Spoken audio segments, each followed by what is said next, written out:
কি হারাম করে গুটি গুটি পাকে সামনে প্রসারিত করে রাসূলুল্লাহর দরদ অন্তরে নিয়ে শুধু একটি দাবি যে আজকের মাহফিলে যাচ্ছি বিরিয়ানির জন্য নয়, চট্টগ্রামের হুজুরকে দেখার জন্য নয়, ডক্টর মাহবুবুর রহমান জগৎপুরী সাহেবকে দেখার জন্য নয়, আজকের মাহফিলে যাচ্ছি শুধুমাত্র আমার নবীর জন্যে।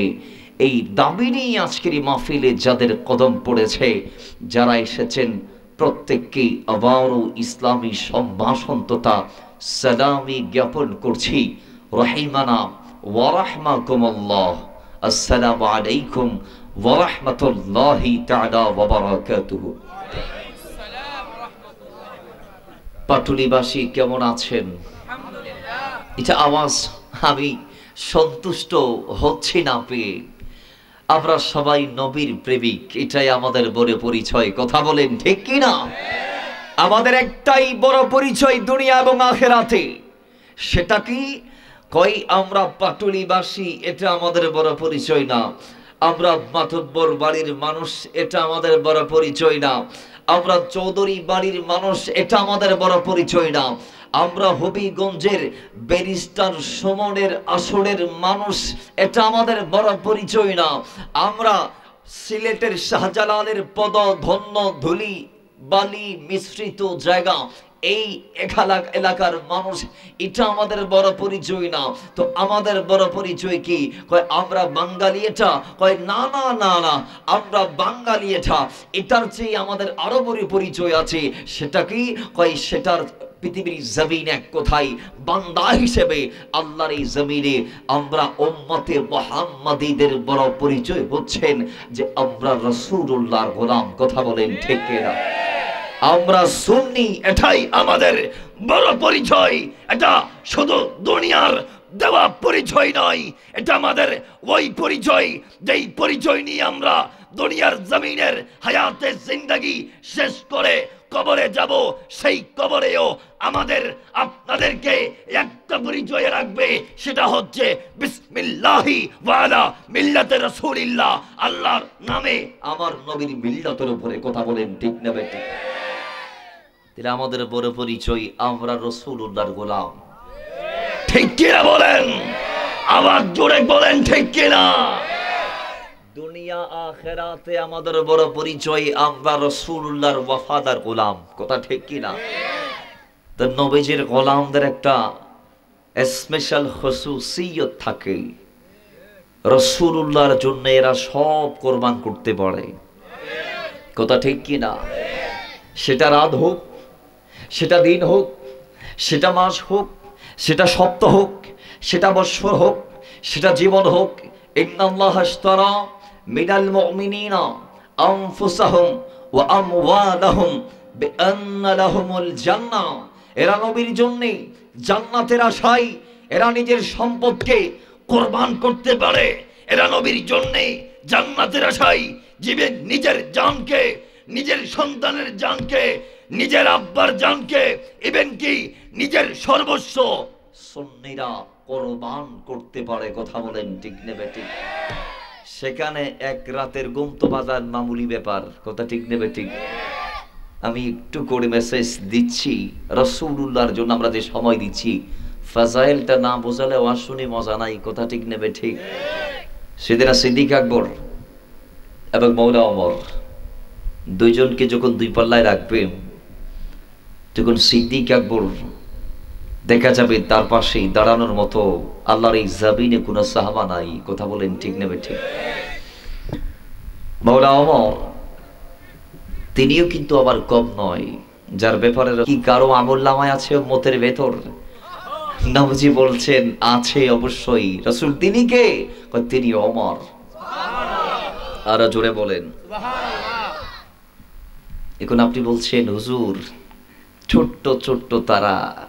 না না না, এক একটা তারকা আছেন যেগুলা সূর্যের চেয়ে কোটি কোটি গুণ বড়। জোরে বলেন। বোঝার জন্য দুনিয়া দিয়ে বোঝাই, আমরা যে পৃথিবীতে বসবাস করছি সে পৃথিবীর চেয়ে 13 লক্ষ গুণ বড় হচ্ছে সূর্য। সেই সূর্যের চেয়ে এমন এমন কিছু তারকা আছে ব্যাটেল জিউস নামে যে তারকা আছে সূর্যের চেয়ে ৩৩ কোটি গুণ বড়। Proxima Centauri, Alpha Centauri, Alpha Centauri B, হাজারো কোটি তারকা রাজি আল্লাহ সৃষ্টি করেছেন। বাবার আমার, আম্মা জানায় আয়েশা বলছেন এত বিশাল বিশাল তারা যেগুলো পৃথিবীর চেয়ে কোটি কোটি গুণ বড়, billion million trillion trillion billion billion গুণ বড়। রাসূল এত আমল কারো কাছে আছে? কয় হ্যাঁ। কে? কয় ওমর। তাহলে মৌলা ওমরকে ছোট চোখে দেখার সুযোগ? জোরে বলেন, ছোট চোখে দেখার সুযোগ? এরপরও তিনি বলছেন যে আমি ওমরের পুরো জিন্দেগির আমলগুলা যদি সিদ্দিক আকবরের এক রাতের সমান হতো।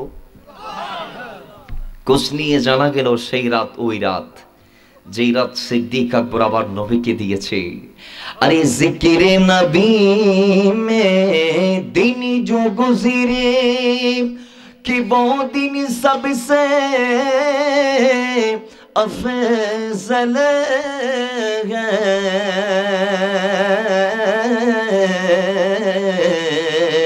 जिक्र नबी में दिन जो गुजरे वो दिन सबसे अफजल है, याद नबी में रात जो गुजरे कि उससे बढ़ कर रात नहीं, जितना दिया सरकार ने मुझे को। সকলে ঈমানি আওয়াজে পড়ি মারহাবা। নবীর জন্য যে রাত আমরা কুরবান দেই সেই রাতের মতো আমাদের জীবনে আর কোনো রাত থাকতে পারে না। আর নবীর জন্য যে দিন আমরা কোরবান দেই সেই দিনের মতো আর কোনো দিন আমাদের থাকতে পারে না। এই জন্য মাওলা ওমর বলছে সিদ্দিক আকবর যেই রাতটা আমার নবীকে দিয়ে দিয়েছে, আমি ওমরের পুরো জিন্দেগির সমস্ত আমলগুলা যদি সিদ্দিক আকবরের ওই এক রাত যেই রাতটি নিয়ে আমার নবীকে দিয়েছে হিজরতের রাতটি, সেটার সমপরিমাণ হলে আমার ভালো লাগতো। জোরে বলেন সুবহানাল্লাহ। হাসরের মাঠে সিদ্দিক আকবর সেই রাতগুলাকে আল্লাহর সামনে রিপ্রেজেন্ট করবেন, যেই রাতগুলা তিনি নবীর জন্য গোজার করেছেন। হাসরের মাঠে সাহাবায়ে কেরাম সেই দিনগুলা রিপ্রেজেন্ট করবেন মওলার আদালতে, যেই দিনগুলা তারা রাসূলুল্লাহর জন্য ময়দানে দিয়েছেন। আর আমরা উম্মতে মুহাম্মদীদের জন্য, পাটুলিবাসীদের জন্য আজকের রাতটি এমন একটি রাত যেই রাতটা আমরা রাসূলুল্লাহর স্মরণে কাটাতে পারলে সেই দিন যেদিন ইয়াউমা ইয়াফিরুল মারউ মিন আখিহি ওয়া উম্মিহি ওয়া আবিহি ওয়া সাহিবাতিহি ওয়া বানিহি, যেদিন আপন মা সন্তানকে সন্তান বলে পরিচয় দিবে না, যেদিন আপন বাবা সন্তানকে সন্তান বলে পরিচয় দিবে না, যেদিন আপন স্ত্রীটা শত্রুতে পরিণত হয়ে যাবে, যেদিন সন্তান মা বাবার থেকে দূরে চলে যাবে, যেদিন আপন বন্ধু বান্ধব যেই ভাইকে আপনি ভালোবেসে নিজের সম্পদগুলা রেখে দিয়েছেন সেই ভাই যেদিন আপনাকে নৈরাশ করে ফেলবে, সেদিন যিনি আপনাকে আমাকে তাড়াবে, বাঁচাবে, পার করাবে তিনি আমার নবী।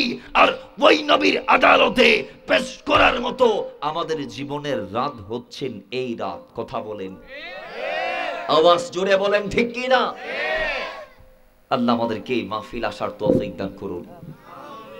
যে আল্লাহ আমাদেরকে অলরেডি আসার সুযোগ করে দিয়েছেন, আসুন তেনার তারিফ করে পড়ি আলহামদুলিল্লাহ। পেছনের ভাইয়েরা কি আল্লাহর সাথে রাগ করেছেন? তাইলে একটু জবান উঁচা করে পড়ি আলহামদুলিল্লাহ। আরো ঈমানি আমাদের সবাই পড়ি আলহামদুলিল্লাহ।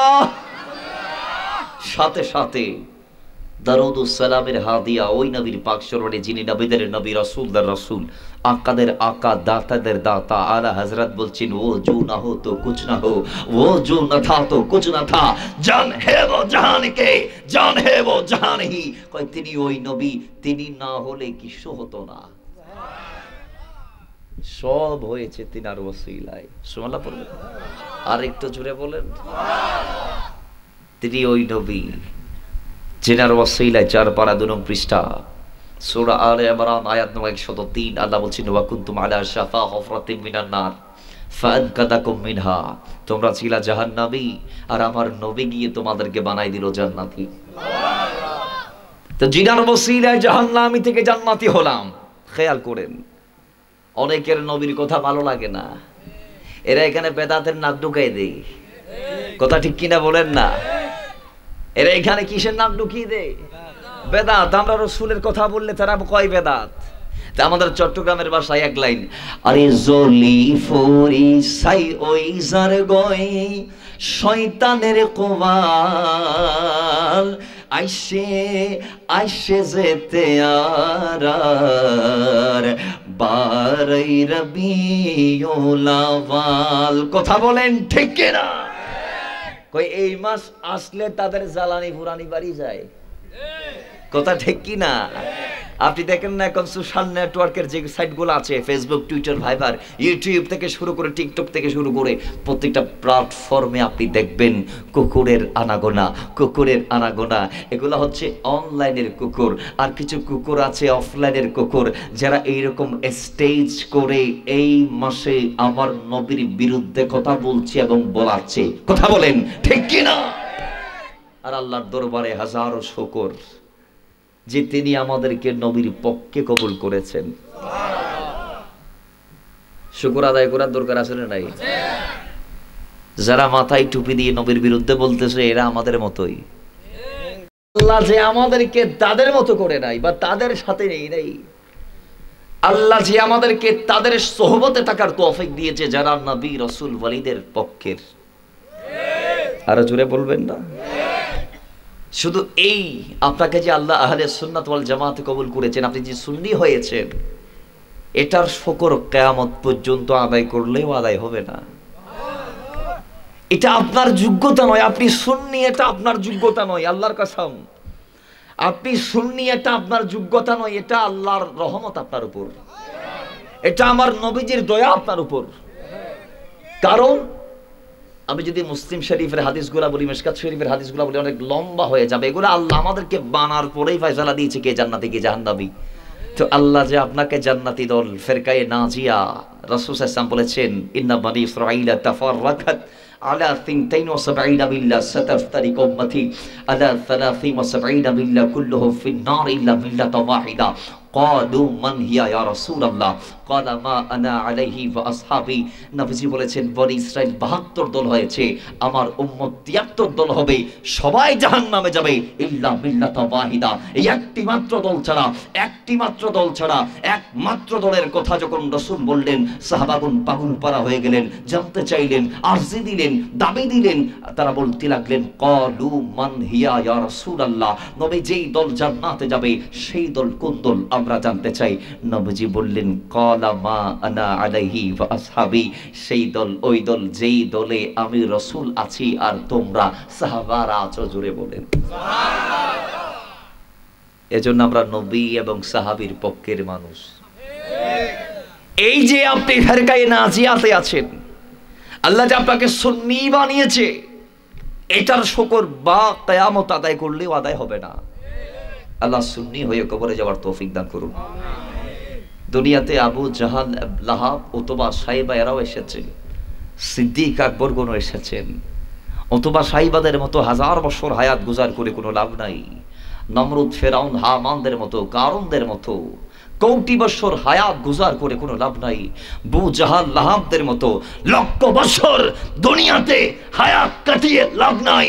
আল্লাহর কসম, জান্নাত যদি চান তাহলে সিদ্দিক আকবরের মতো এক সেকেন্ড যদি সময় কুরবান করতে পারেন, হায়াত গুজার করতে পারেন, ওই এক সেকেন্ড আপনাকে জান্নাতে নিয়ে যাওয়ার জন্য যথেষ্ট হয়ে যাবে। জোরে বলেন আল্লাহ আমাদেরকে কবুল করুন।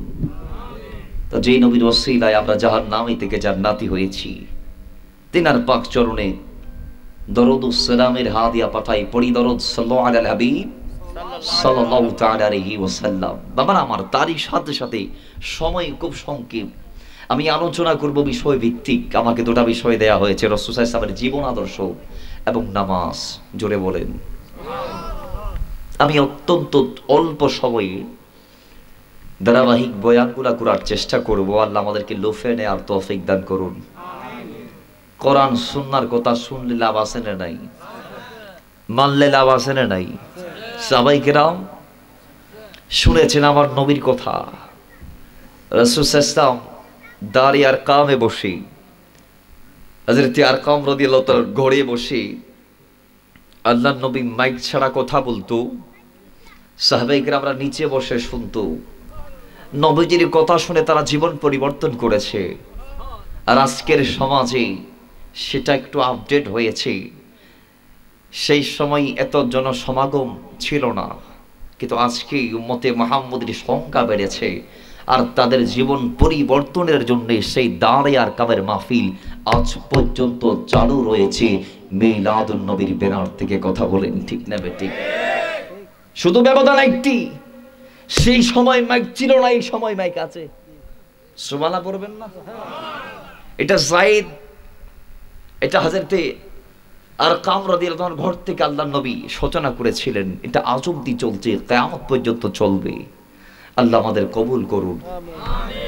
আমাকে প্রথম যে বিষয় দেয়া হয়েছে নবীজির জীবন আদর্শ।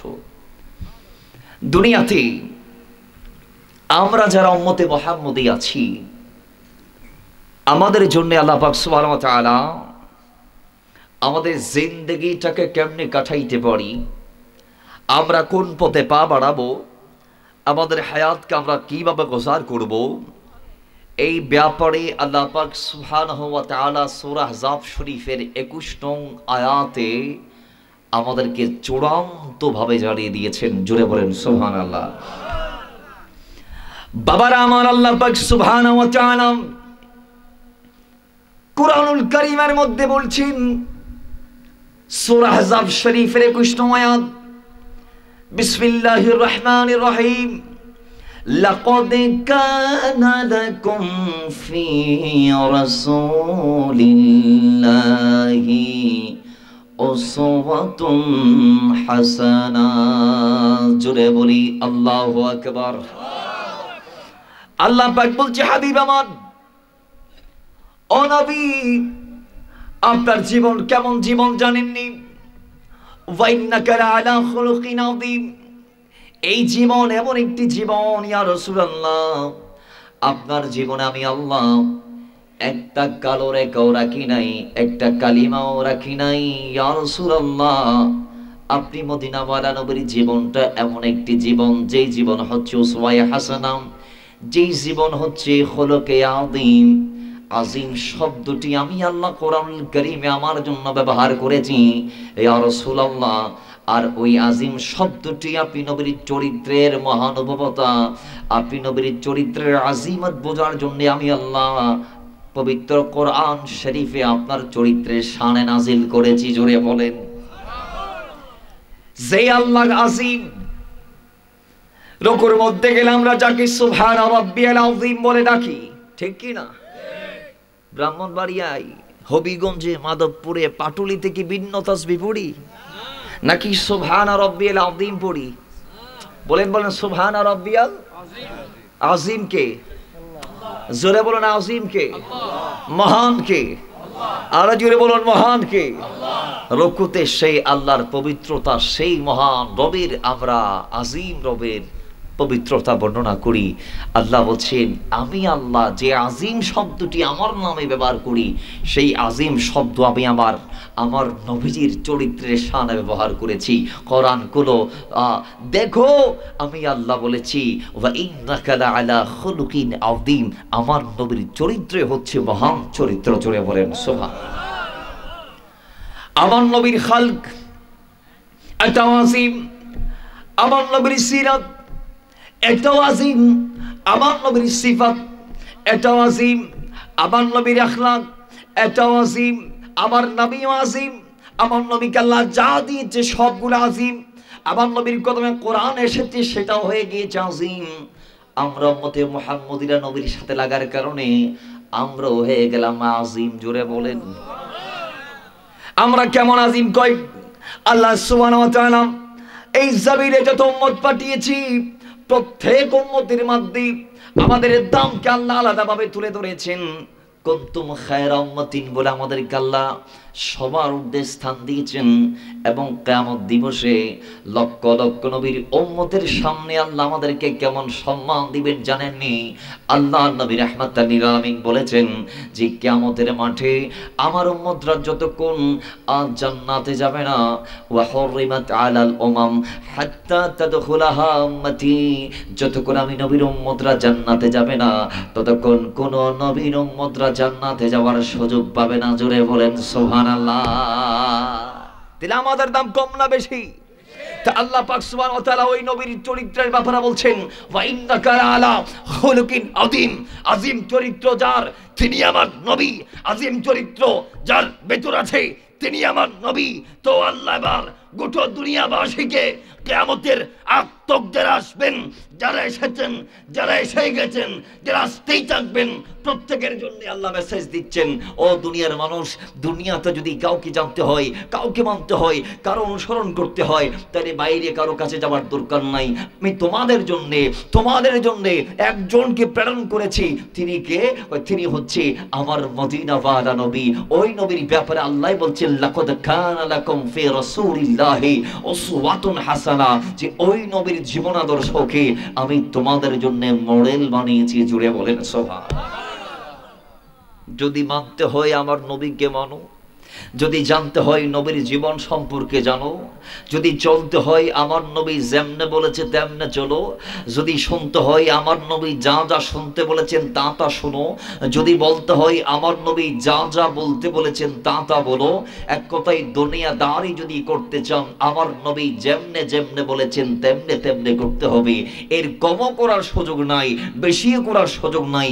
বরাবরটার নাম হচ্ছে ইসলাম। জোরে বলেন সুবহানাল্লাহ। বাবারা আমার, ওই নবীর চরিত্রের ব্যাপারে আম্মা জান আয়েশাকে জিজ্ঞেস করা হলো, আম্মা জান আয়েশা, আল্লাহর নবী রাহমাতাল লিল আলামিন দুনিয়াতে নাই, 11 স্ত্রীর মধ্যে নবী আপনাকে বেশি ভালোবাসতেন, আল্লাহর নবী রাহমাতাল লিল আলামিনের কলিজার টুকরা ছিলেন আপনি আয়েশা। রাসূল ইন্তেকালের আগে আগে সমগ্র নবীজির যত স্ত্রী ছিলেন সমস্ত স্ত্রীদেরকে ডাক দিলেন, সবার থেকে অনুমতি নিলেন, এ আমার স্ত্রীরা, আমি রাসূলের মনে একটা জিনিস চাই। আমার ইন্তেকাল ঘনিয়ে আসছে, আমি আর দুনিয়াতে বেশি দিন বাঁচবো না। আমি চাই, আমি নবী চাচ্ছিলাম আমার এই ইন্তেকালের আগ মুহূর্তে সুযোগ দেবানি। আমার নবীর বাকি স্ত্রীরা বলেছিল, ইয়া রাসূলুল্লাহ, ও মদিনাওয়ালা, ও রাহমাতাল লিল আলামিন, আপনার মন যা চায় আপনি তা করুন, আমাদের কোনো আপত্তি নাই। জোরে বলেন। রাসূল সাল্লাল্লাহু আলাইহি ওয়াসাল্লাম এবার আয়েশার হুজরার মধ্যে ছিল 9 থেকে 13 দিন। আল্লাহর নবী সেই 13 দিন মায়া আম্মা জান আয়েশার ঘরের মধ্যে ছিলেন, এবং সেই জায়গার মধ্যে আল্লাহর নবীর ইন্তেকাল হয়েছে। সেই জায়গায় আজও আমার নবী শুয়ে আছেন।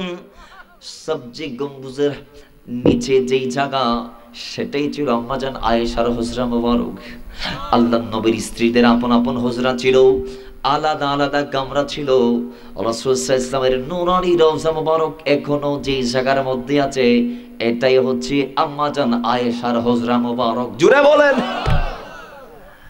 নবীজি ইন্তেকাল করলেন, এবার সাহাবীদের একদল গেলেন, জানতে চাইলেন, আম্মা জান, ও আম্মা জান, জানতে চাই আপনি আমার নবীর চরিত্রের ব্যাপারে বলুন। আম্মা জান এটা চমৎকার করে এক বাক্যে জবাব দিলেন, কয় আমার নবীর জীবনী, আমার নবীর চরিত্র, আমার নবীর আখলাক, এটা পড়ো কোরআন। কয় আমার নবীর জীবন সম্পর্কে জানতে চাও, আমার নবীর চরিত্র সম্পর্কে জানতে চাও নাকি? কান খুলে শুনে নাও। আল্লাহর কোরআন যেভাবে চলতে বলেছেন, আল্লাহর নবী রাহমাতাল লিল আলামিন সেইভাবে চলেছেন। আল্লাহর কোরআন যা যা বলতে বলেছেন, আল্লাহর নবী রাহমাতাল লিল আলামিন তা তা বলেছেন। আল্লাহর কোরআন যেভাবে হাঁটতে বলেছেন, রাসূল সেইভাবে হেঁটেছেন। এক কথাই আমি দেখেছি আল্লাহর নবী রাহমাতাল লিল আলামিনের পুরো জিন্দেগিটা তিনি কোরআন দিয়ে চালিয়েছেন, কোরআন মাফিক চলেছেন। নিজের ইচ্ছায় তিনি একটা শব্দ বলে নাই, একটা কদমও দেয় নাই। আল্লাহর কোরআন বলছে, মা ইয়ান্তিকু আনিল হাওয়া ইন হুয়া ইল্লা ওয়াহিয়ুন ইউহা। আমার নবী যা যা বলেছে সব আল্লাহর কথা, আল্লাহ ওহীর মাধ্যমে রাসূলকে জানিয়েছি, আর আল্লাহ নবী রাহমাতাল লিল আলামিন তার জবান দিয়ে আমাদেরকে জানিয়ে দিয়েছেন। তো মূলত আল্লাহর নবী যা বলেছেন, যেইভাবে চলেছেন, যেভাবে জীবন ধারণ করেছেন, আল্লাহর নবীর পুরো চরিত্র সম্পর্কে আপনি যদি এক বাক্যে জানতে চান, মা আয়েশা উত্তর দিচ্ছে কোরআন ওই নবীর চরিত্র, তার মানে কোরআন যেভাবে বলেছে আমার নবী সেইভাবে চলেছে। জোরে বলেন সুবহানাল্লাহ। মহব্বতে দরুদ পড়ি, আল্লাহুম্মা সাল্লি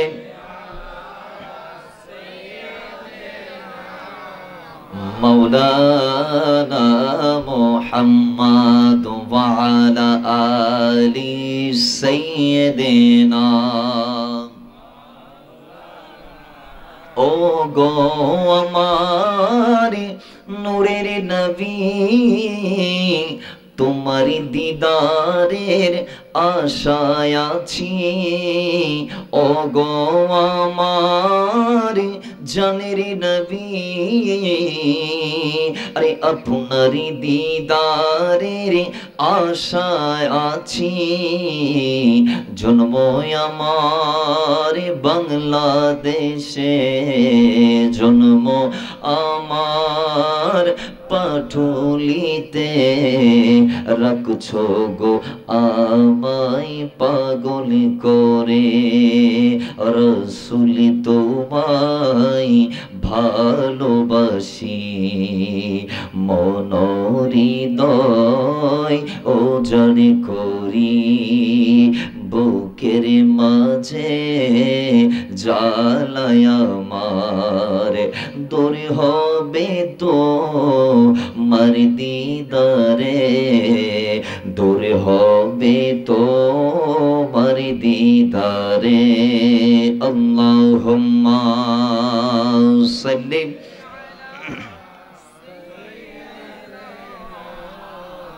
মাওলানা মুহাম্মাদ ওয়া আলা আলি সাইয়্যিদিনা। বাবার আমার ইচ্ছাও আল্লাহ নবী রাহমাতুল লিল আলামিন বলেন, ও দুনিয়ার মানুষ, আমাকে আল্লাহ কেন দুনিয়াতে পাঠিয়েছে জানো নি? বাবাই রবিলা বলেন, আমি আল্লাহর হাবিব কেন জমিন আসলাম তোমরা কি জানো? বইস্তুলি উতাম্মিমা মাকারিমাল আখলাক, কে আমি মদিনাওয়ালা রাহমাতুল লিল আলামিন আল্লাহর এই জমিনে কদম দিয়েছি উত্তম চরিত্রকে পূর্ণতা দেওয়ার জন্য, তোমাদের চরিত্রটাকে ডেভেলপ করার জন্য আমি মদিনাওয়ালা জমিনে কদম দিয়েছি। জুড়ে বলেন। আজকের সমাজে আমরা দেখছি, হে বিশ্বের মুসলমান, আজকের সমাজে আমরা দেখছি ওই আইয়ামে জাহেলিয়াতে মানুষদের চরিত্রে যেইভাবে গুণে ধরেছে, মানুষ যেমন খাল কেয়ালিপনা ছাড়া নিজেকে লেলিয়ে দিয়েছে, যেমন চাই তা করেছে, কোনো বাস বিচার ছাড়া, হালাল হারাম নির্ণয় করা ছাড়া নিজেকে যেইভাবে ইচ্ছামতো চালিয়েছে, আজকের সমাজেও আমরা সেই চরিত্র অনুধাবন করছি, সেই চরিত্র মানুষের মাঝে অবলোকন করছি। আজকের সমাজে আমরা দেখছি মানুষের নৈতিক চরিত্রের অধপতন হতে হতে আজকে এমন হয়েছে, আজকের সমাজে দেবর পরকিয়া করে বাবির সাথে ধরা খায়, আজকে নিজের মা পরকিয়া প্রেমিকের সাথে ভাগিয়ে দেওয়ার জন্য নিজের সন্তানকে নিজের হাতেই দাফন করছে, মৃত্যুর মুখে ঠেলে দিচ্ছে, জীবন্ত দাফন করে জীবন্ত গোড়ার মধ্যে শ্বাস দিয়ে ফাঁসি খাইয়ে, অথবা অনেক মা সন্তানকে আমরা মিডিয়ার বরাতে দেখছি একেবারে কতল করে পরকিয়া প্রেমিকের সাথে ভেগে যাচ্ছে। কথা বলেন ঠিক নেবে ঠিক? তাকবীর, আল্লাহু আকবার, নারে তাকবীর, আল্লাহু নারে রিসালাত, আহলে সুন্নাত ওয়াল জামাত, পবিত্র ঈদ মিলাদুন নবী জিন্দাবাদ জিন্দাবাদ, হযরত মাওলানা শাকাত আল-কাদরি সাহেব জিন্দাবাদ। আপনারা দেখছেন গত এক সপ্তাহ আগে, কয় সপ্তাহ আগে, আওয়াজ দেন না, কয় সপ্তাহ আগে একজন ব্যক্তি একটু সামনে, একটু যদি আসতে মন চাই, এত সমস্যা নাই, ঠিক আছে, আসতে মন চাইলে একটু সামনে আসেন, খালি জায়গা পূরণ করে সুন্দর দেখাবে। আল্লাহ সার তৌফিক দান করুন, আমিন পড়েন। গত এক সপ্তাহ আগে আমরা দেখেছি যে আপন বাবা নির্দেশ দিয়েছে তার অপর দুই সন্তানকে তাদের ভাইয়ের চোখ ওপরে ফেলতে, কথা বলেন ঠিক না ঠিক? যার দরুন মেজো ভাইকে ডেকে এনে মেজো ভাই সেজো ভাইকে ডেকে এনে ছোট ভাইয়ের একেবারে সাহায্যে দুই ভাই এবং তাদের স্ত্রী কন্যা সন্তানরা সবাই মিলে তাদের ভাইয়ের চোখ ওপরে ফেলেছেন, কথা বলেন ঠিক নেবে ঠিক? তো আওয়াজ জোরে বলেন ঠিক কি না? তাহলে আজকের সমাজ আমরা এগুলা দেখছি, আজকের সমাজ আমরা দেখছি আপন সন্তান বৃদ্ধ বাবাকে কতল করছেন সম্পদের লোভে। আজকের সমাজ আমরা দেখছি বাবা ইন্তেকালের 1 মাসের মাথায় আমেরিকা প্রবাসী ছেলে তার মায়ের মাথায় গুলি করে হত্যা করে, কথা বলেন ঠিক নেবে ঠিক? আজকের সমাজ আমরা এগুলা দেখছি। কেন কেন আজকের সমাজের যুবকরা তাদের মাদের খেদমত না করে বৃদ্ধাশ্রমে পাঠাচ্ছে? কেন আজকের সমাজের এক ভাই আরেক ভাইয়ের হকটাকে মেরে খায়? কেন আজকের সমাজের একজন আরেকজনকে সহ্য করতে পারে না? যে যার যার মতো জুলুম করছে, মজলুম শাসছেন, আর কেউ কেউ জালেম শাসছেন। আজকের সমাজের এই দুরবস্থার পিছনে যদি আপনি থাকান, তাহলে আপনি দেখতে পাবেন আজকের সমাজে যে জিনিসটা আমাদেরকে একেবারে ইসলাম থেকে দূরে ফেলে দিয়েছে, সেটা হচ্ছে আমাদের নৈতিক চরিত্রের অবক্ষয়, কথা বলেন ঠিক নেবে ঠিক? আমাদের চরিত্রটা সুন্দর হওয়ার কারণে আজকের সমাজের মানুষ, আমাদের যেই আপনজনরা আছে তারা আমাদের হাতে নিরাপদ নয়। যার যেমন চাই আজকে সেটাই করছে। যেমন এই বর্তমানে ইন্টেরিয়র গভর্নমেন্ট ক্ষমতায় আছেন, মানুষ বাস বিচার ছাড়া যার যেটা মন চাই সেটা করছে, কথা বলেন ঠিক নেবে ঠিক? গত 2 দিন আগে দেখলাম আমাদের চট্টগ্রামে, 2 দিন আগে আমাদের চট্টগ্রামে একজন চট্টগ্রাম ইউনিভার্সিটির মহিলা, তার সাথে একজন ভাড়াটিয়া, তার সাথে বাড়ির দারোয়ানের একটা কোঠা কাটাকাটি হয়েছে। এক পর্যায়ে মেয়েটা দারোয়ানের গায়ে চোট মারলেন। তার বাবার বয়সী, আমি C+ টিভিতে দারোয়ানের চেহারা দেখেছি, তিনি সাক্ষাৎকার দিয়েছেন। ওই মহিলাকেও মোটামুটি এখন মিডিয়াতে আনা হচ্ছে, তার ছবি ভাইরাল হয়েছে। তো ওই মহিলা একজন বৃদ্ধ, তার দাদার বয়সী দারোয়ানের গালে হাত তুলতে দ্বিধা করে নাই, অথচ সে ভার্সিটির ছাত্রী, সে ভার্সিটির ছাত্রী। সেটাকে নিয়ে এলাকার মধ্যে তুলকালাম, দারোয়ান মহিলাটাকে মেরেছে। এবার ভার্সিটির থেকে তার কিশোর গ্যাংয়ের বন্ধু বান্ধবী যারা আছে এরা আসে হামলা এলাকার মধ্যে। তো এলাকাবাসীও হামলা, আজকেও চলছে হামলা, কথা ঠিক নেবে ঠিক? শত শত নিরপরাধ ছাত্ররা মার খাচ্ছে, কথা ঠিক নেবে ঠিক? তাহলে আমাদের চরিত্রের কতটুকু অধঃপতন হয়েছে, যে আমাদের নৈতিকতার এতটুকু অবক্ষয় হয়েছে, আমাদের চরিত্রে এমন ভাবে গুণে ধরেছে, আমাদের নৈতিকতার এতটুকু অবক্ষয় হয়েছে যে আমরা আপন বাবার বাবা অর্থাৎ দাদার সমবয়সী বৃদ্ধ ব্যক্তির গালের মধ্যে চোট দিতেও দ্বিধা করছি না, কথা বলেন ঠিক নেবে ঠিক? আজকের সমাজ আমরা এগুলা দেখছি। কিছু কিছু রিস্কাওয়ালার ভিডিও আমরা দেখি, যাত্রীদের হাতে মার খাই, কথা ঠিক নেবে ঠিক? কথা ঠিক কিনা বলেন? আজকের সমাজে আমরা সম্মান করি কাকে? যার টাকা আছে, পয়সা আছে তাকে। যার টাকা নাই তাকে সালাম দেওয়ার দরকার নাই, সে আমাকে দিবে সালাম, এটা আমাদের দাবি, কথা ঠিক নেবে ঠিক? আজকে আমরা সালাম দিই যিনি সুদ লাগায় তাকে, কেন? কয় বিপদে তার কাছে হাত পাতলে সে টাকা দিতে পারবে, তারা সালাম দাও। আর মসজিদের মুয়াজ্জিন সে সালাম পায় না, বরং কমিটির সভাপতিকে তাকে সকাল সন্ধ্যায় সালাম বাড়িতে গিয়ে দিতে হবে, কথা ঠিক নেবে ঠিক? নাইলে মসজিদের চাকরি এটা তো বালিশের নিচেও থাকে না। কিছু কিছু মসজিদ কমিটি এত সুন্দর মসজিদ কমিটি যে তারা ইমাম আর খতিব যারা আছেন এদেরকে 2 পয়সার মূল্যায়নও দেয়। কিন্তু আলহামদুলিল্লাহ এখন পরিবর্তন হচ্ছে, এখন ম্যাচিউর পার্সনরা যেহেতু দায়িত্বে আসছেন, তারা মূল্যায়ন করছেন ইমাম খতিবদেরকে, তাদের চাহিদার দিকে তাকিয়ে তাদের যে একটা হক সেটা তারা আদায় করার চেষ্টা করে। আল্লাহ আমাদের নৈতিকতাকে প্রসারিত করুক, আরো জোরে বলেন আল্লাহ আমাদের শুভবুদ্ধির উদয় করুক, আমিন পড়েন। বাবারা আমার, সমাজের এই সব অন্যায় শুধুমাত্র নৈতিকতার অবক্ষয় হওয়ার কারণে, আমাদের ক্যারেক্টার ধ্বংস হওয়ার কারণে, চরিত্র নষ্ট হওয়ার কারণে, মুসলমান, আপনি আপনার পরিবার পরিজন শোনের দিকে তাকাইলে আল্লাহর নবী শিক্ষা দিয়ে দিচ্ছেন। জুড়ে বলেন। হযরত মাওলা আলীর সন্তান মাওলা হাসান রাদিয়াল্লাহু তাআলা, হযরত হাসান রাদিয়াল্লাহু তাআলা তিনি বলছেন, কই আল্লাহর নবীর চরিত্রের ব্যাপারে, আমার নবীর সঙ্গে সাথীদের ব্যাপারে, সঙ্গী সাথীদের সাথে কেমন আচরণ করতেন আমি জানতে চাইলাম আমার পিতা আলী থেকে। আলী রাদিয়াল্লাহু তাআলা তিনি আমার বলছেন, কই আল্লাহর নবী রাহমাতুল লিল আলামিনকে আমি যখনই দেখতাম, আমি দেখতাম তার চেহারার মধ্যে হাসি আর খুশি, প্রফুল্ল আর উৎফুল্লতা আছে। জুড়ে বলেন। নবীজির চেহারা সব সময় হাস্যোজ্জ্বল থাকতো। আজকের সমাজে আমাদের কিছু ব্যক্তি আছে 24 ঘন্টা চেহারারে বানাই রাখে, আছে না নাই? এই একদম মনে হয় সে ব্যবসার মধ্যে লস খাইছে, মনে হয় তার হাত পা একটা ভাঙ্গি গেছে, মনে হয় ঘরের বউ ভাগি গেছে আরেকজনের লগে, অথবা ফুলা মাই একটা মারা গেছে। চেহারাটা এরকম 24 ঘন্টা বানাই রাখে, কাউকে সালাম দেই না, সালাম দিলে উত্তর দিতে মন চায় না তাদের। এরকম কিছু আল্লাহর বান্দা সমাজের প্রত্যেকটা কোনায় কোনায় আছে না নাই? আওয়াজ জুড়ে আছে না নাই? নবীজি বলছেন, এই মুসলমান, একজন ভাইয়ের সাথে মোলাকাত হলে তাকে হাসি মুখে কথা বলে বিদায় দেওয়া সৎকার সওয়াব। জোরে বলেন।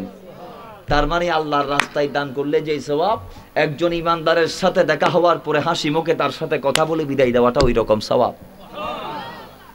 সুবহানাল্লাহ, আরো জোরে বলবেন না? তাহলে বলুন, আমরা আমাদের চেহারারে বানাই রাখবো নাকি হাসি খুশি রাখবো? একটু জোরে বলেন, আরো জোরে বলেন। হ্যাঁ, তবে অবস্থান ক্ষেত্রে ইসলাম হাসতে বলেছেন, যেখানে সেখানে না। আপনি মসজিদে গিয়ে হাসতে পারবেন, আপনি কবর জিয়ারতের সময় হাসতে পারবেন, আপনি আজানের সময় হাসতে পারবেন, আপনি ইকামতের সময় হাসতে পারবেন, আপনি নামাজে হাসতে পারবেন। তাহলে হাসিরও কিছু জায়গা, হাসি মানি আবার কাহকাহা নয়, হাসি মানি আবার কাহকাহা নয়, একবার অট্ট হাসি নয়। ইসলাম মৃদু হাসির পক্ষে, ইসলাম অট্ট হাসির পক্ষে নয়। ইসলাম মুস্কি হাসির পক্ষে, ইসলাম তাবাসসুমের পক্ষে, ইসলাম দেহেকের পক্ষে নয়। কথা বলেন ঠিক না ঠিক? আওয়াজ জোরে ঠিক কি না? আমরা মুস্কি হাসি দিতে চাই কি চাই না? আরো জোরে বলি। তো মুস্কি হাসিতে কি দাঁত দেখা যাবে? এখন আপনি এমন ভাবে হাসেন আপনার ফেড়ের নলি পর্যন্ত দেখা যায়। কথা ঠিক নেই? তো জোরে বলেন ঠিক কি না? আল্লাহ আমাদেরকে তাবাসসুম দেবার সে তৌফিক দান করুন। জোরে বলেন না বাজার? বাবার আমার 2 নাম্বার, মাওলা আলী বলছেন, আমার নবী অমায়িক চরিত্রের অধিকারী ছিলেন, অভিনয়ী ছিলেন। নবীজির চরিত্রের ব্যাপারে একটা শব্দ তিনি বলেছেন, অমায়িক চরিত্র এবং বিনয়ী। আল্লাহর নবী রাহমাতুল লিল আলামিন তিনি অহংকারী ছিলেন না, বিনয়বান ছিলেন। তিনি মানুষদের সাথে সুন্দর মুখে হাসি মুখে কথাবার্তা বলতেন, মানুষদেরকে দমক দিতেন না, হাত উঠাইতেন না। আবার কেউ তার উপর হাত উঠাইলেও তিনি তাদের থেকে মাপ চেয়ে নিতেন। জোরে বলেন। কিন্তু হ্যাঁ, যে নবী কাফেরদের আঘাত সহ্য করেছে হিজরতের আগে, সেই নবী আবার হিজরতের পরে ওই হাতে তরবারি উঠিয়েছে, শিক্ষা দিয়েছে ইসলামকে ভিন্ন ভিন্ন খাতে কেমনে ব্যবহার করতে হয়। ইসলাম আমাদেরকে শিখিয়েছে জীবন কেমনে চালাইতে হয়, আদর্শ কাকে বলে, আবার ক্ষমা কাকে বলে, মায়া কাকে বলে, মহাব্বত কাকে বলে। আবার ইসলাম আমাদেরকে শিখিয়েছেন শত্রুদের বিরুদ্ধে মোকাবেলা কাকে বলে। জোরে বলেন সুবহানাল্লাহ। একটু জোরে বলেন না সুবহানাল্লাহ। তাহলে আমার নবী ছিলেন অমায়িক চরিত্র অধিকারী, বিনয়ী ছিলেন। 3 নাম্বার, আমার নবী কঠোর ছিলেন না, আমার নবী একেবারে কোমল ছিলেন। 4 নং, আমার নবী হইচইকারী ছিলেন না। 5 নং, আমার নবী ছিদ্রান্বেষী এবং কৃপণ ছিলেন না। আমার নবী মানুষের দোষ ত্রুটি তালাশ করতেন না। আমার নবী কপটচারী ছিলেন না, আমার নবী কৃপণ ছিলেন না।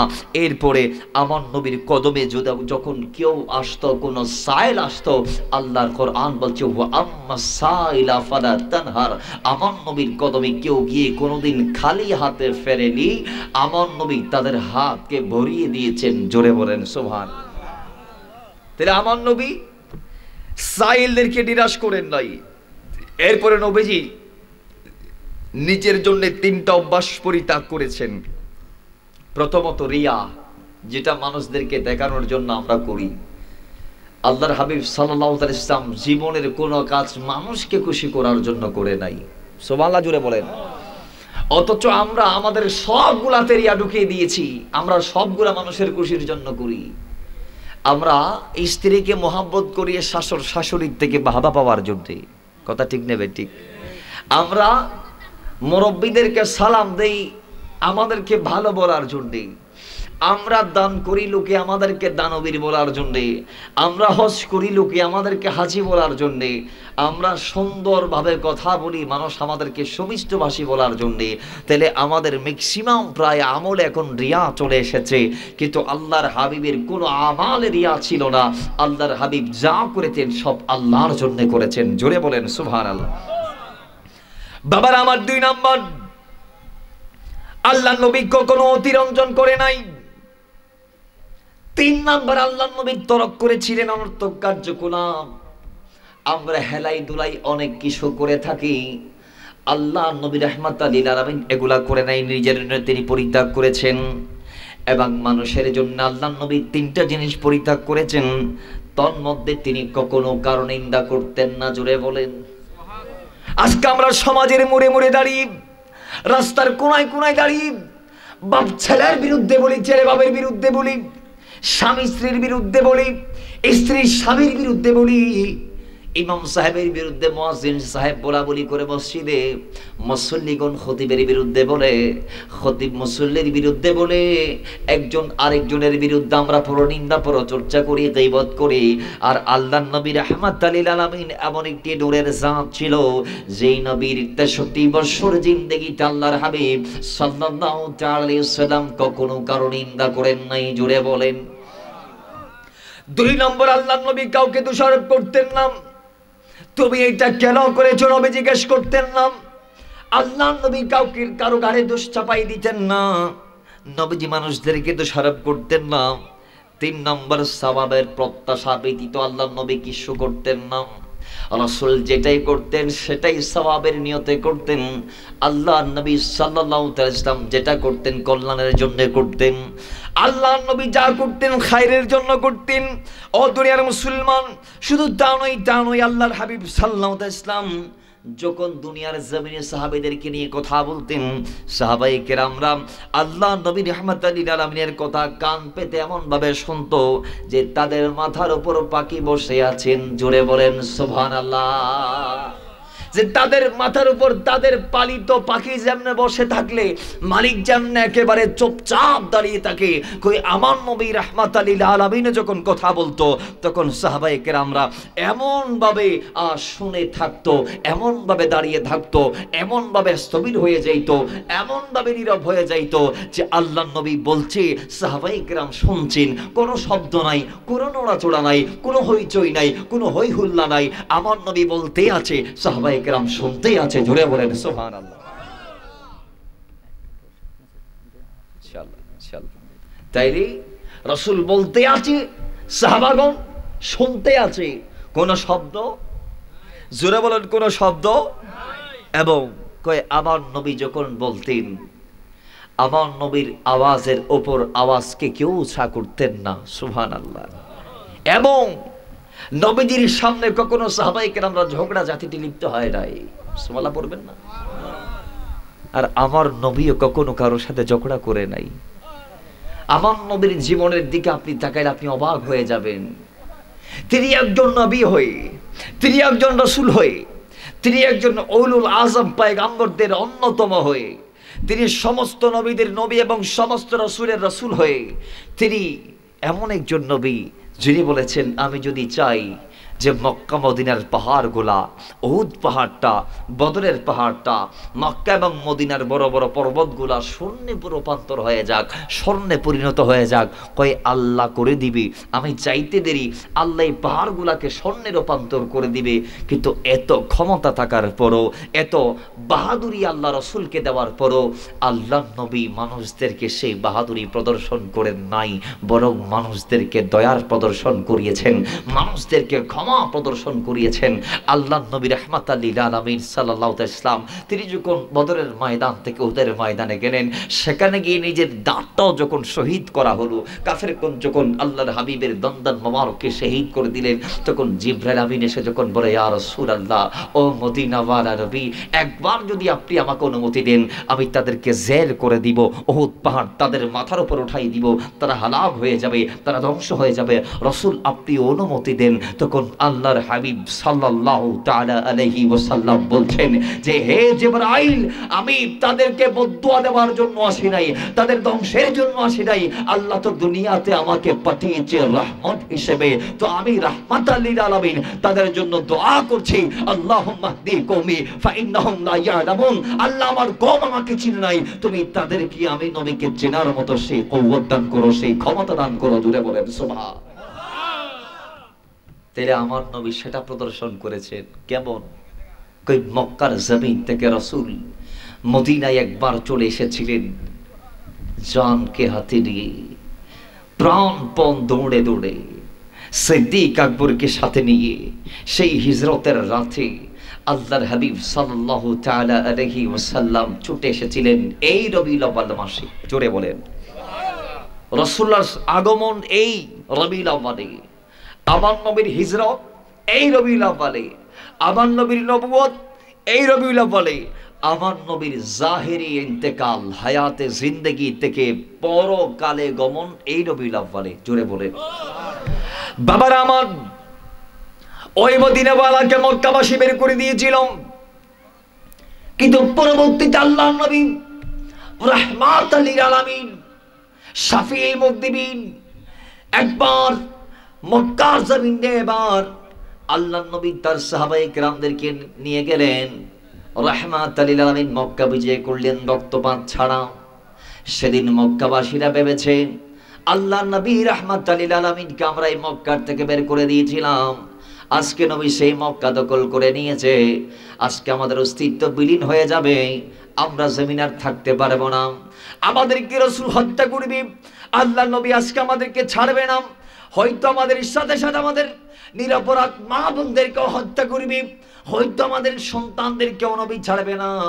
কই এই কথা বলে তারা চিন্তার মধ্যে ছিল, কিন্তু আল্লাহর নবী রাহমাতাল লিল আলামিন শাফিউল মুযনিবিন সেদিন মক্কার জমিনে দাঁড়িয়ে খানে কাবার উপকণ্ঠে আল্লাহর নবী বলেছিল, হে মক্কাবাসীরা, তোমরা যে যা যা করেছো আমি নবীর বিরুদ্ধে, আমি আমভাবে তোমরা সবাইকে সাধারণ ক্ষমা করে দিলাম। জোরে বলেন সুবহানাল্লাহ। আমি তোমাদের জন্য সাধারণ ক্ষমা ঘোষণা করলাম। বাবার আমার এরপর রাসূল 10 জনের বিরুদ্ধে মৃত্যু পরোয়ানা জারি করলেন। কথা বলেন কয়জন? 10 জন। কথা বলেন কয়জন? 10 জনের বিরুদ্ধে আল্লাহর নবী রাহমাতাল লিল আলামিন মৃত্যুর ঘোষণা দিলেন।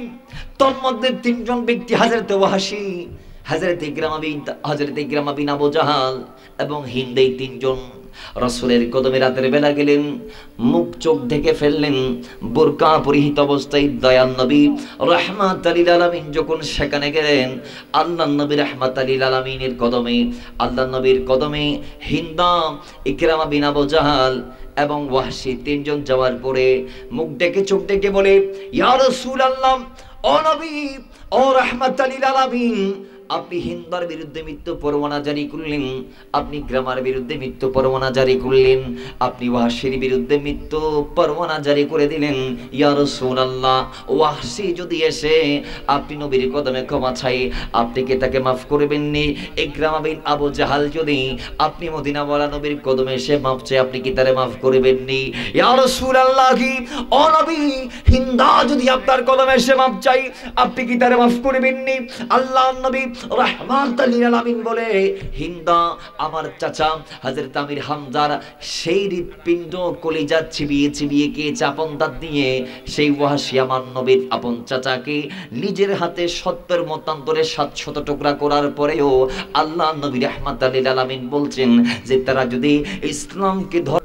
যদি তারা ইসলামকে গ্রহণ করে, নবীজি বলতে দেরি হিন্দার চেহারার গোমটা খুললেন, ওয়াহশী তার চেহারাটা ওপেন করলেন, ইকরামা বিন আবু জাহাল চেহারা খুলে ডাক দিয়ে বলে, ইয়া রাসূলুল্লাহ, আমি সেই ওয়াহাশী, আমি সেই ইকরামা, আমি সেই হিন্দা। নবী, আপনার এত দয়া, আপনার এত মায়া, আপনার অন্তরটা একটু আমরা দেখতে পারতাম যে আপন চাচার হত্যাকারীদেরকেও মাফ করে দিয়েছেন আপনি ইসলাম কবুলের শর্তে। ও নবী, আমি সেই ওয়াহাশী, আমাকে দিয়ে দেন কলমা, আমি মুসলমান হয়ে জান্নাতে যাইতে চাই। জোরে বলেন সুবহানাল্লাহ। নবীজি বললেন, ওয়াহাশী কলমা তো পড়লা, কিন্তু আমার একটা আরজি। কি? তুমি আমার সম্মুখ বেশি আসবা না, কারণ তোমাকে দেখলে আমার চাচার কথা স্মরণ হবে। নবীজি তাকে একটু কম আসতে বলেছেন। তারপর রসুল দেখিয়ে দিয়েছেন ক্ষমা কাকে বলেছে। দেখেন, দুনিয়াতে আপনারা আপনাদের চাচাকে যদি কেউ 700 টুকরা করে, কয় টুকরা? মতান্তরে 70 টুকরা যদি কেউ করে নিজের হাত দিয়ে, সে যদি আপনার হাতের নাগালে আসে, তাকে কি আপনি মাফ করবেন? জোরে বলেন। কিন্তু আমার নবী করে দিয়েছেন। আমার নবীর চাচা সেই জিহ্বা মুবারক, সেই হৃৎপিণ্ড মুবারক, সেই কলেজা মুবারক, যে নিজের দাঁত দিয়ে চিবিয়ে চিবিয়ে খেয়েছে, রাসূল তাকেও মাফ করে দিয়েছে। তাহলে আপনি আমার নবীর ক্ষমার এই দৃষ্টান্ত আপনি যতই দেখবেন, আপনি অবাক হবেন, অবাক হবেন, অবাক হবেন, অবাক হবেন, অবাক হবেন, অবাক হবেন, অবাক হবেন, অবাক হবেন।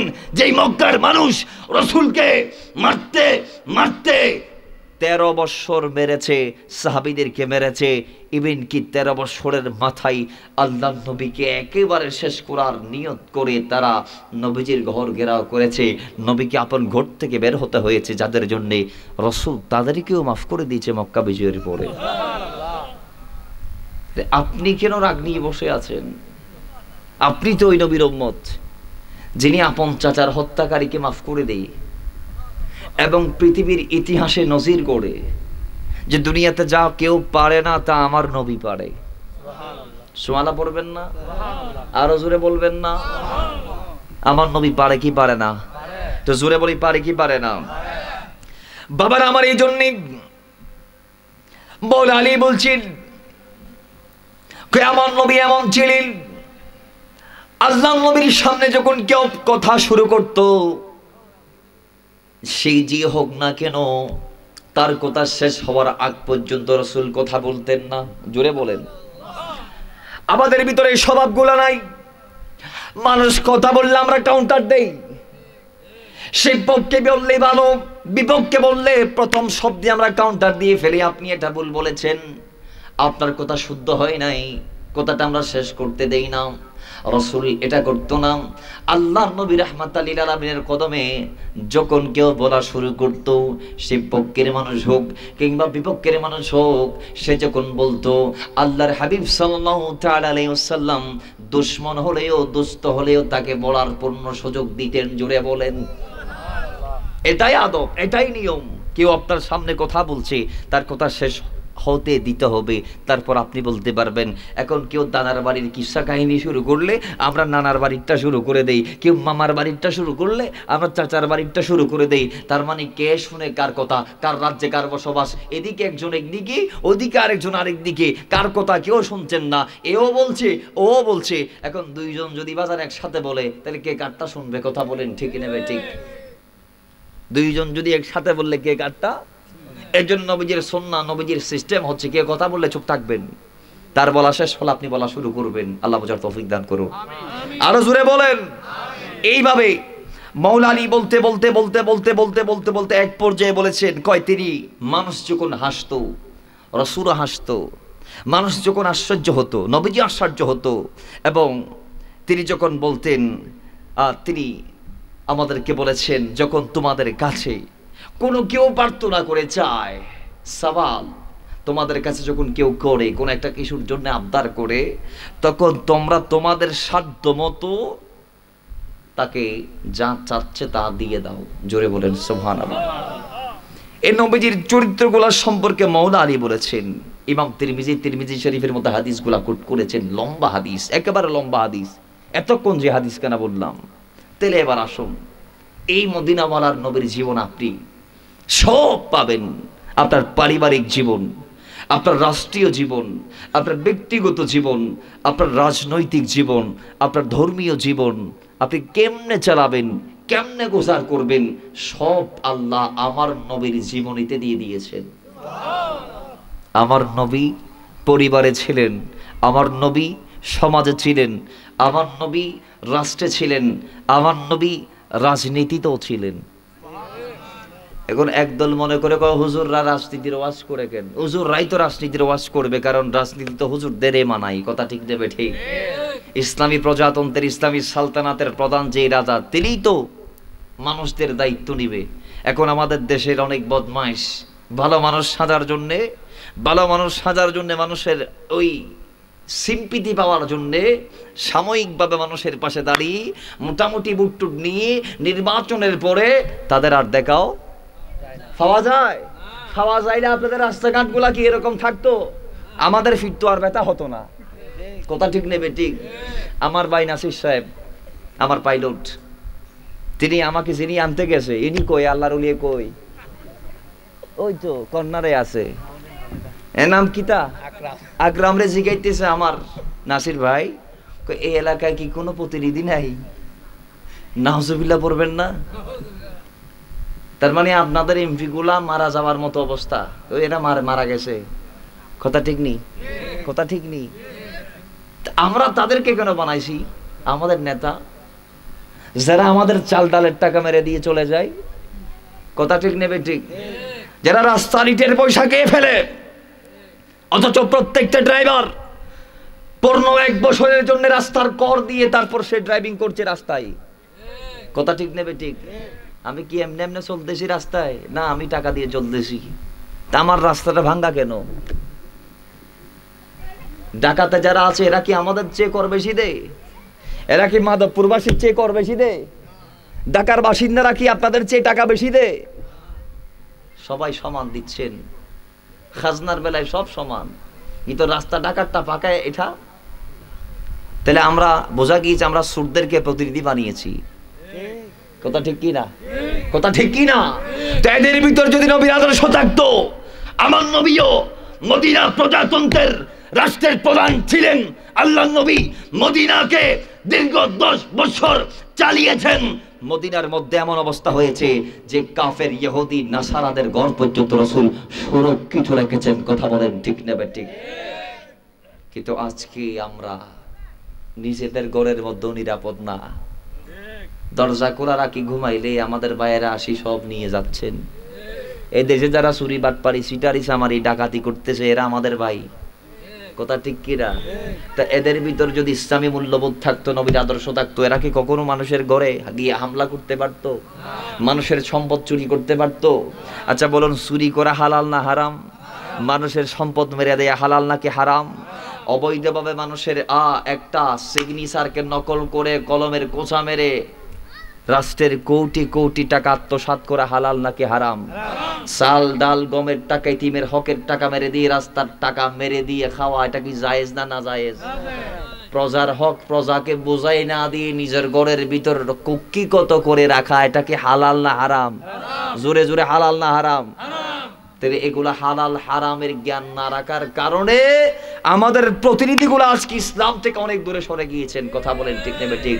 শুধু আমাদের প্রতিনিধি নয়, আমরা সবাই।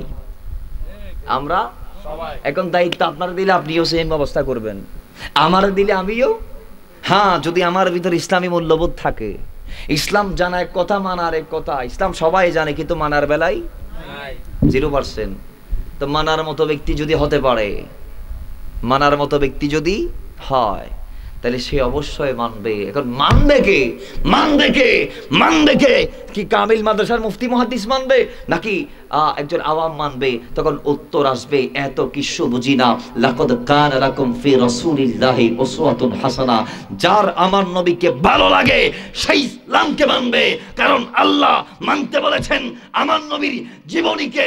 আপনি জীবন কেমনে চালাইবেন, আপনি সমাজ কেমনে চালাইবেন, রাষ্ট্র কেমনে চালাইবেন, দেশ কেমনে চালাইবেন, সব আমার নবী ১,৫০০ বছর আগে বলে দিয়েছেন। জুড়ে বলেন সুবহানাল্লাহ। আল্লাহ আমাদেরকে বোঝার মানার তৌফিক দান করুন।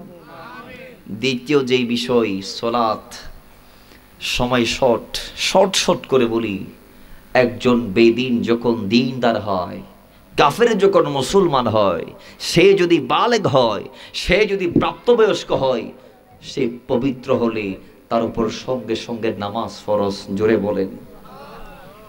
আজকে আমাদের সমাজ আমরা দেখি নামাজের প্রতি আমরা তত বেশি,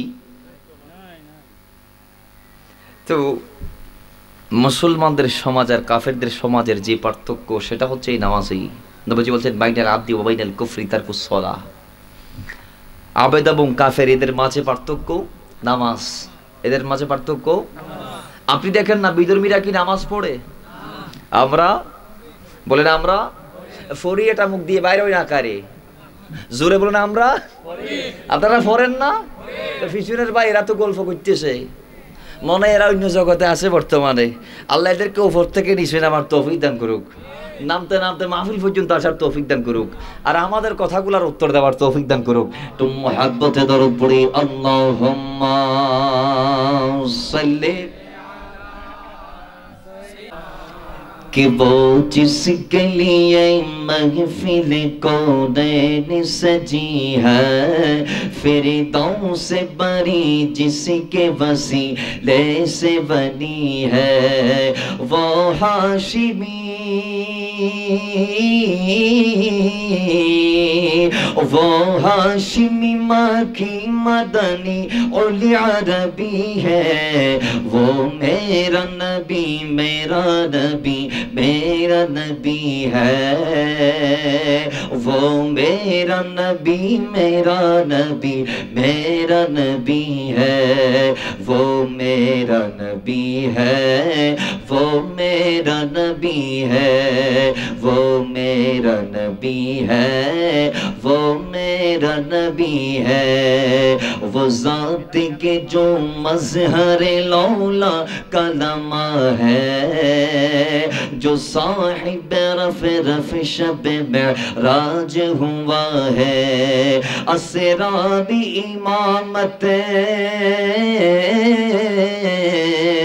असरानी इमामत जिसे नबियों के मिली है, वो मेरा नबी मेरा नबी मेरा नबी है, वो मेरा नबी मेरा नबी मेरा नबी है, वो मेरा नबी है, वो मेरा नबी है, वो मेरा नबी है, वो मेरा नबी है, मुज़म्मिल यासीनो मुदत्थिर तोहा, क्या क्या ये अलक़ाब से मौला ने पुकारा, क्या शान है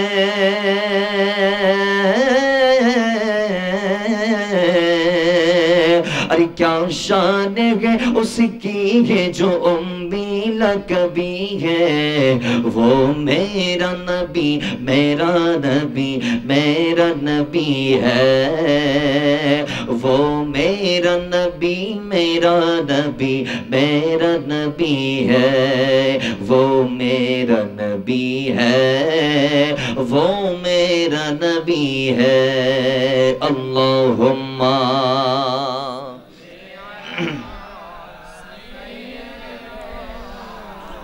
मौलाना मुहम्मद व अला आलि सय्यिदिना। বাবার আমার ও দুনিয়ার মুসলমান, আল্লাহ সুবহানাহু ওয়া তাআলা কুরআনুল কারীমের সূরা বাকারার 43 নং আয়াতের মধ্যে ডাক দিয়ে বলে, ওয়া আকিমুস সালাম, হে আমার বান্দারা, আমি আল্লাহ তোমাদের উপর আবশ্যক পালনীয় বিধান স্বরূপ যেটা দিলাম সেটা হচ্ছে তোমরা নামাজ কায়েম করো। জোরে বলেন। আল্লাহ নামাজ কায়েমের কথা বলেন, মুআজ্জিজ হাজিরিন খেয়াল করেন, আল্লাহ বলেন নামাজ কায়েম, নামাজ কায়েম, নামাজ কায়েম। যতবারে বলেছেন কায়েমের কথা, আল্লাহ যতবারে বলেছেন কায়েমের কথা, যেইভাবে বলেছেন প্রতিষ্ঠার কথা, যত জায়গায় বলেছেন প্রতিষ্ঠার কথা। আল্লাহ কেন, আল্লাহ কেন, আল্লাহ কেন? আল্লাহ নিজে বললে হবে না, আল্লাহ বলছে না না না না, কারণ কু আনফুসাকুম ওয়া আহলিকুম নারা, নিজে বাঁচো, পরিবারকে বাঁচাও, সমাজকে বাঁচাও, দেশকে বাঁচাও, রাষ্ট্রকে বাঁচাও, জনপদবাসীকে বাঁচাও, আহলিয়াদেরকে বাঁচাও। সুতরাং এই জন্য আমি আল্লাহ বলেছি নামাজ নিজে পড়লে হবে না, নামাজ মুয়াজ্জিনের আযান শুনে নিজে মসজিদে গেলে হবে না। তো আল্লাহ কিভাবে? আল্লাহ বলে আকিমুস সালাহ, নামাজ কায়েম করো। আল্লাহ কেমনে কায়েম করব? কই নিজে যাও, ভাইকে নিয়ে যাও, বন্ধুকে নিয়ে যাও, সন্তানকে নিয়ে যাও, বাবা নামাজ না পড়লে বাবাকে নিয়ে যাও, দাদা নামাজ না পড়লে দাদাকে নিয়ে যাও, প্রতিবেশী নামাজ না পড়লে তাকেও নিয়ে নামাজ পড়তে যাও। জোরে বলেন সুবহান। কই এটার নাম হচ্ছে কায়েম, আকিমুস সালাহ, এটার নাম কায়েম। এখন আল্লাহ বলেছেন কায়েমের কথা, কিন্তু আপনি কায়েম করেন নাই, পড়েছেন। তাহলে আপনি আপনার দায়িত্ব কি যথাযথ আদায় করতে পারছেন? জোরে বলেন, জোরে বলেন। এই জন্য আমাদের মানুষদেরকে কল্যাণের দিকে ডাকতে হবে, নামাজের দিকে ডাকতে হবে। আমাদের জানা দরকার নামাজ কি। মুয়াজ্জিনরা আযান দেই কি দেয় না? একটা শব্দ বলে, যেটা আমরা দুনিয়ার সবাই চাই। সুবহানাল্লাহ, জোরে বলেন সুবহানাল্লাহ। সুবহানাল্লাহ বাড়ি যা হবেন দেরি, সুবহানাল্লাহ। আর একটু জোরে বলেন সুবহানাল্লাহ। কি বলে? কই মুয়াজ্জিনরা বলে হাইয়া আলাস সালাহ, কল্যাণের দিকে আসো। কোথায় কোথায়? জোরে বলেন, জোরে বলেন, আরো জোরে। মুয়াজ্জিন বলে হাইয়া আলাল ফালাহ, আসো সফলতার দিকে। জোরে বলেন। গোটা দুনিয়া এই দুইটা জিনিসের পাগল, কল্যাণ আর সফলতা, কল্যাণ আর সফলতা, কল্যাণ আর সফলতা। সবাই চায়, সবাই চায়, ব্যবসায়, চাকরিতে, পারিবারিক জীবনে, রাষ্ট্রীয় জীবনে, রাজনৈতিক জীবনে কল্যাণ সবাই চাই, সফলতা সবাই চাই, সফল সবাই হতে চায়, কল্যাণ সবাই কামনা করে। কিন্তু আল্লাহ পাক রব্বুল ইজ্জত ডাক দিয়ে বলছেন, ও হে আমার গোলাম, হে আমার বান্দা, তোমার ব্যবসার মধ্যে আমি তোমার সফলতা রাখি নাই, তোমার চাকরির মধ্যে আমি তোমার সফলতা রাখি নাই, তোমার ওই অস্তাবর সম্পদের মধ্যে আমি তোমার সফলতা রাখি নাই, আমি তোমার কল্যাণ রাখি নাই। তো কল্যাণ কোথায় রেখেছো মওলা? আল্লাহ ডাক দিয়ে বলছে, ওই আযানের দিকে তাকা। মুয়াজ্জিন কি বলে কর্ণপাত কর, শ্রবণ কর, বুঝার চেষ্টা কর। আল্লাহ মুয়াজ্জিন কি বলে উত্তর আসবে। মুয়াজ্জিন বলছে হাইয়া আলাস সালাহ, নামাজের দিকে আছো। এটা ওই নামাজ হাইয়া আলাল ফালাহ, যেটা মানুষকে কল্যাণের রাস্তা দেখাই, সফলতার সিঁড়ি দেখাই। জোরে বলেন সুবহানাল্লাহ। আরেক আয়াত আল্লাহ বলছে কদ আফলাহাল মুমিনুন আল্লাযীনা হুম ফি সালাতিহিম খাশিউন। মুমিনরা সফল না? আল্লাহ কেন মুমিনরা কেন সফল? কারণ তারা নামাজে খুশু খুদু সহকারে দাঁড়ায়, তারা নামাজে বিনয় নম্রতার সহিত দাঁড়ায়। এখানে কথা আছে, খুশু আর খুদু দুইটা শব্দ আল্লাহ ব্যবহার করেছেন। খাশিউনের কথা আল্লাহ বলেছেন, সেটা কেমন? নামাজটা নামাজের মতো যে পড়তে পারে তার নামাজটা ওই খাশিউন মতো হয়েছে।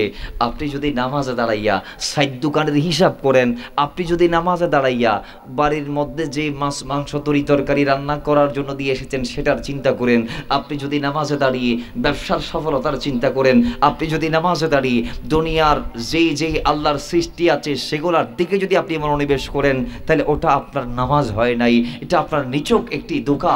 সেটা যেটা মওলাকে আপনি দিয়েছেন বান্দা হয়ে, সেটা নামাজ হতে পারে না। আরে নামাজ তো ওইটা যেটা আল্লাহর হাবিব বলেছেন, আনতা আবুদাল্লাহ কাআন্নাকা তারাহু ফাইন লাম তাকুন তারাহু ফাইন্নাহু ইয়ারাকা। যে নামাজ আপনি এমন ভাবে পড়েছেন যে আমি আমার মওলাকে দেখে দেখে নামাজ পড়ছি, আমার মওলা আমার সামনে আছে, আমার মওলা আমার সামনে আছে, আমার মওলা আমার সামনে আছে। আরেক হাদিস আসছে যে বান্দা যখন নামাজের মধ্যে সিজদার মধ্যে চলে যায়, বান্দা যখন সিজদার মধ্যে চলে যায়, ইন্না সাজিদা ইয়াসজিদু ফি কাদামার রহমান। তো জামি সগীর জালালউদ্দিন সুয়ুতি বলেছেন, আরে বান্দা নামাজের মধ্যে সিজদা দেই মওলার কুদরতি কদমের উপরে। নামাজে আপনার রব আপনার সামনে আছে না নাই? ফালিয়াবুদু রাব্ব হাযাল বাইত ফালিয়াবুদু। আপনি কাবার মালিকের ইবাদত করছেন, কাবার নয়। আপনারা অনেকে মনে করছেন কয় কাবা শরীফের সামনে রাখি ইবাদত করতেছি মানে কাবার, না না, কাবার মালিকের। আপনি সেজদা দিচ্ছেন কাবার মালিককে, দিক বানাচ্ছেন কাবাকে, কিন্তু সেজদা কাবার মালিককে দিচ্ছেন।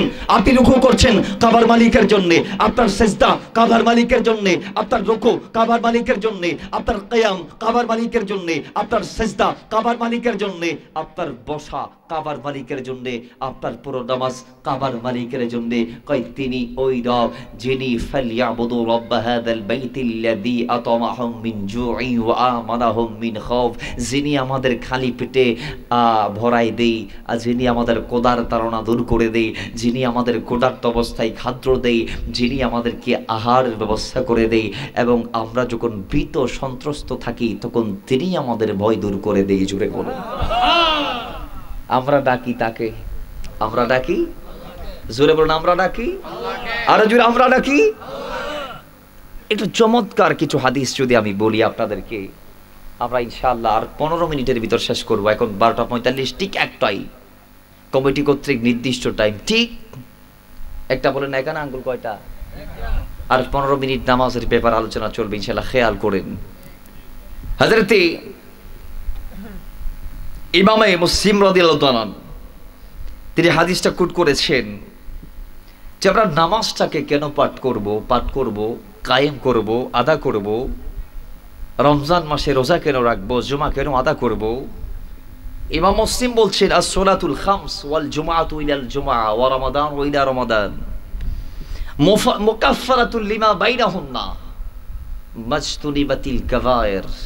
ইমাম মুসলিম বলছেন 5 ওয়াক্ত নামাজ যদি তোমরা আদায় করতে পারো, 2 জুমার নামাজ যদি তোমরা আদায় করতে পারো, 2 রমজানের রোজা যদি তোমরা ধারাবাহিকভাবে রাখতে পারো, তাইলে শোনো বান্দা, তুমি 5 ওয়াক্তের নামাজের মাঝখানে যে গুনাহগুলা করেছো, 2 জুমার মাঝখানের গ্যাপে ফাঁকা জায়গায় যে গুনাহগুলা তোমার হয়েছে, এবং 2 রমজানের রোজা ধারাবাহিক রাখতে পারলে মাঝখানের 1 বছরে তোমার যে ছোট ছোট গুনাহগুলা হয়েছে, আল্লাহর হাবিব সাল্লাল্লাহু তাআলা ইসলাম বলছেন যে তোমার নামাজ, তোমার রোজা, তোমার জমা, তোমার মাঝখানের কৃত সংগঠিত ছোট খাতা, ভুল ভ্রান্তি, গুনাহ, কাসুরি, মাসিয়ত, নিসিয়ানগুলা তোমাকে মাফ করে দিবে। মা ইজতুনিবাতিল কাবায়ের, যদি তুমি বড় গুনাহ থেকে বেঁচে থাকতে পারো। জোরে বলেন সুবহানাল্লাহ। তাহলে নামাজ পড়লে বান্দার গুনাহ কি হয়ে যায়? জোরে বলুন নামাজ পড়লে বান্দার গুনাহ। বাবার আমার এই ছাড়াও আল্লাহর কোরআন বলছে ইন্নাস সালাতা তানহা আনিল ফাহশাই ওয়াল মুনকার, নামাজ তার নামাজিকে অশ্লীল এবং মন্দ কাজ থেকে দূরে রাখে।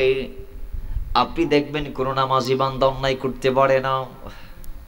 নামাজি অন্যায় করতে চাইলে নামাজ প্রতিবন্ধক হয়ে যায়।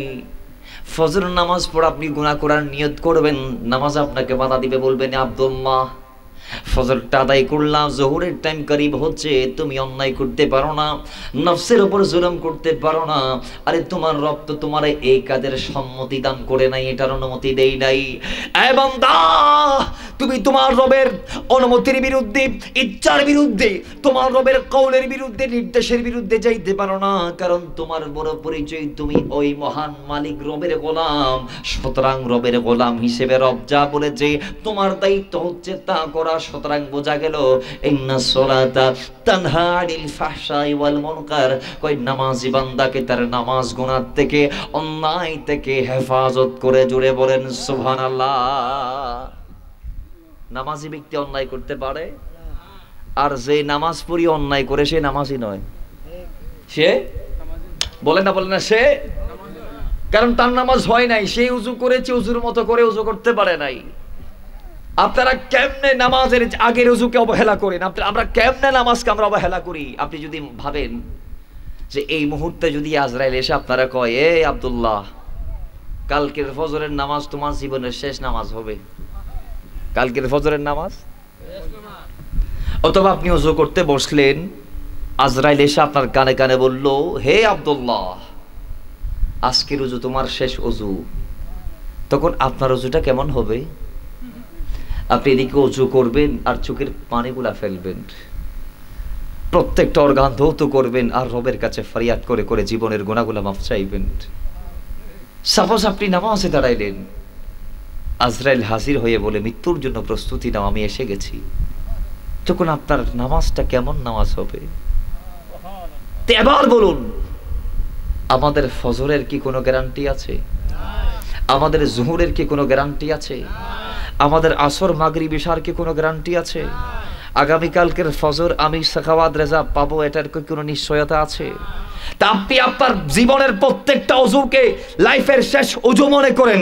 আপনি যদি আপনার জীবনের প্রত্যেকটা রাকাতকে লাইফের শেষ রাকাত মনে করেন, ওয়াল্লাহি আমি গ্যারান্টি দিচ্ছি, তাহলে আপনার নামাজ হবে সেই নামাজ যেই নামাজের কথা ১৫০০ বছর আগে দয়াল নবী রাহমাতাল লিল আলামিন বলে দিয়েছে, মান সাল্লা রাকাতাইনি মুকবিলান আলা আল্লাহি বিকলবিহি খারাজা মিন দুনুবিহি কায়াউমি ওয়ালাদাতহু উম্মুহু।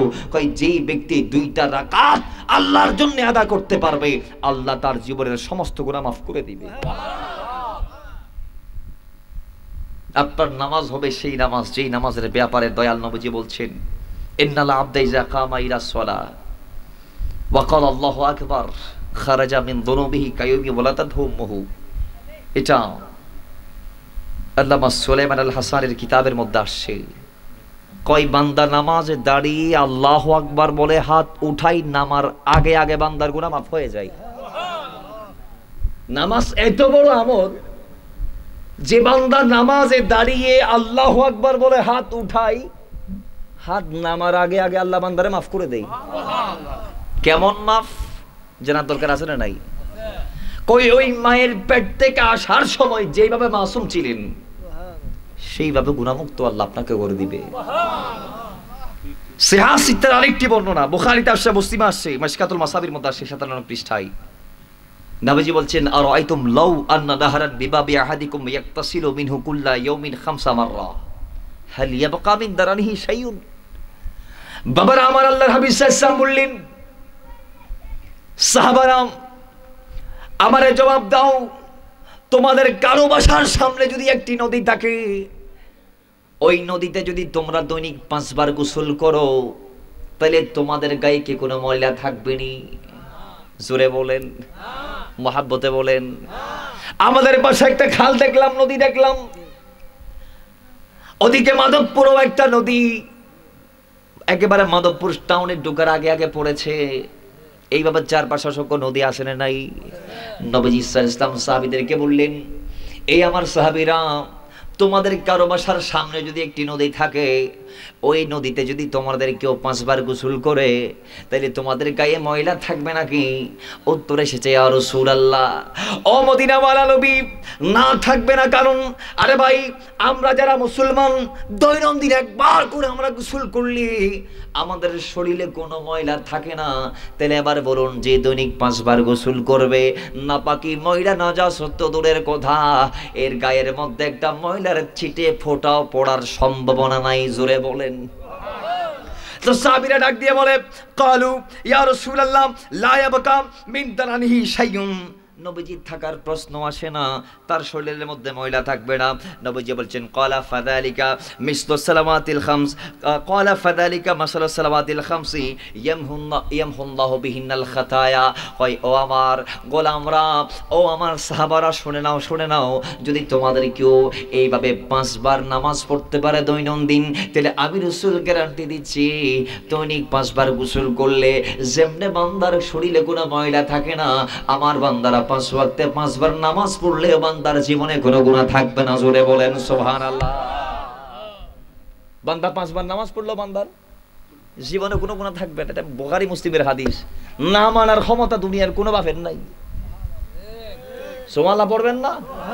আর একটু জোরে বলেন।